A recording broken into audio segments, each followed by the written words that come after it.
So tinik. Ang layo ng binabaan niya kasi ito. Nasaan na?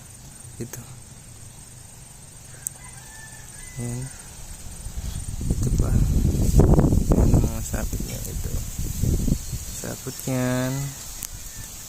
Tapos nasaan na? Bumaba siya eh. Bumaba.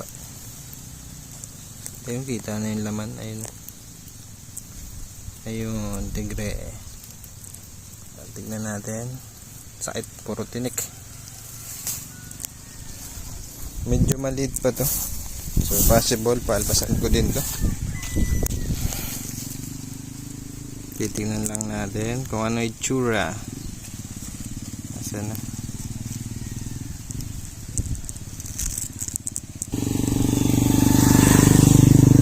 Mukhang matagal na to. Dami na niyang sinapot dun sa dahon. Ayan siya mga kabihog. Pabalik ko na rin to dun. Pinakita ko lang. Thank you.